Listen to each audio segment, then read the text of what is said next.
fly. See-through walls. Summon lightning storms. And bend steel.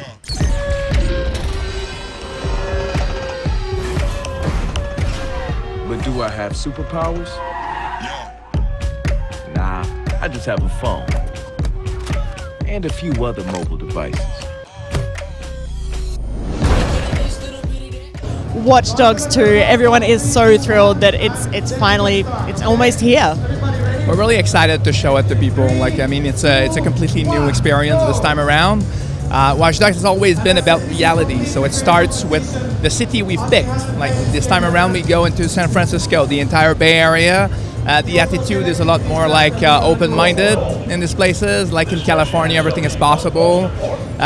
When we went visit this place and everything to try and figure out what the game would be within that place, we met with a lot of the different companies in Silicon Valley, listening to their speech, what they're believing in, the people on the streets, and it felt very interesting to see how much they were close to the hacking culture, actually. Most of them, I would almost consider them to be hackers before, and then afterward becoming the CEOs that they become.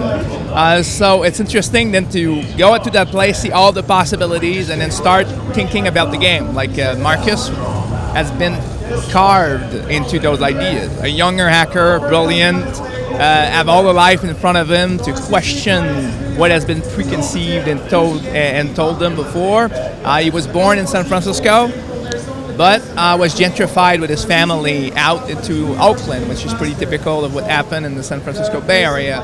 And he was wrongly profiled by a lot of different systems, by CTOS, because he knows how computer works. He was often accused of the wrong crimes. So built a certain frustration and desire to change things up and join DedSec, and that's where the game starts. Being a DedSec hacker, working with friends, and trying to bring back control from the establishment who tend to compromise our freedom a little bit in the way they use technology sometimes. So in the same way that the setting of Chicago really dictated the way that what the original Watch Dogs played out, this game couldn't happen anywhere other than San Francisco. No, that's right. This time around, Chicago was a surveilled city, so we were talking about surveillance. In the Bay Area, it's more about data mining, big data, the concept of having a new form of economy, using our information, everything we put on our phones, to start learning about us and then making decisions for us. So this entire reality is very grounded into San Francisco. It's very exciting to explore too. Is there much that ties it back to the original game, or is this almost a complete standalone sequel? Oh, it's standalone. It's standalone. It's another opus with different characters, and we want to make sure that each time we explore the universe of Watch Dogs, again, we add different cities and different cultures to it. Since we want to go for something more real, there cannot be a single story about a city, and there can certainly not be a single story about the entire world. That's a really interesting interpretation as well, because so many people just go, it's the same game and we're taking the same characters or we're taking the same story. Why was it important to make it be completely unique? I like the idea of taking risks. Watch Dogs is not a franchise, and it's not a game that is that easy to make. There's a lot of different systems, and I think players deserve to have freedom and new stuff at the same time. Each open world, you need to add layers to it in the way you simulate them, or else it's going to pretty much feel the same. So this time around, what we're doing is, since there's so many rich stories and thematics about technology in San Francisco, we decided to go for a more open structure. So as a DedSec hacker, you do operations, and each operation have their own thematic with a start, middle, and end.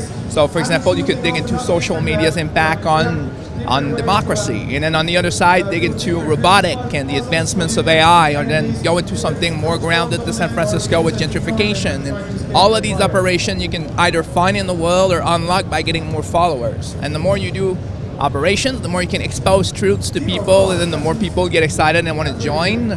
So that's kind of how you progress in the game and unlock your skills, and also access all of the open content that there's to see.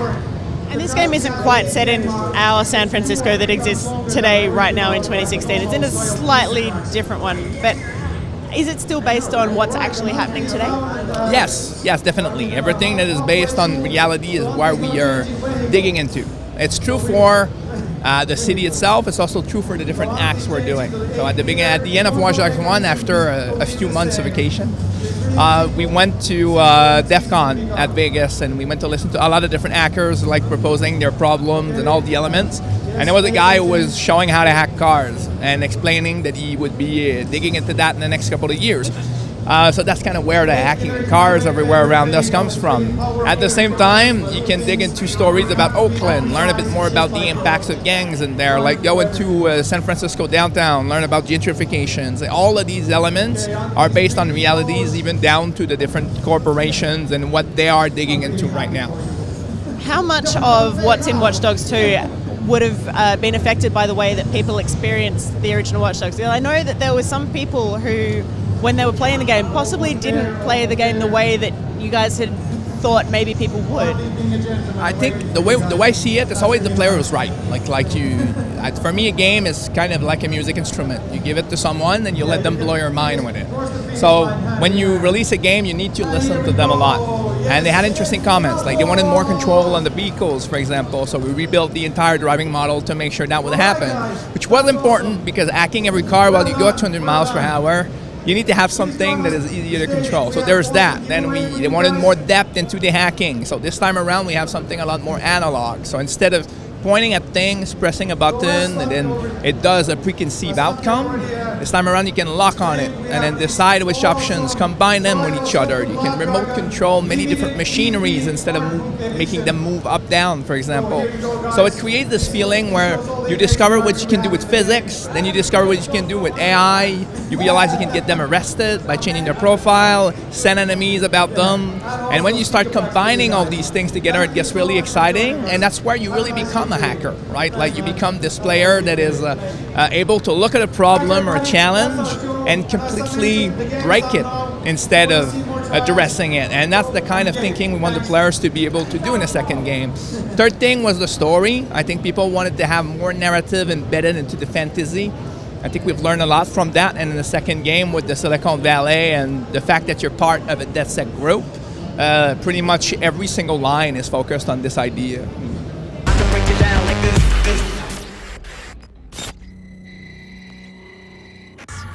Nice hat.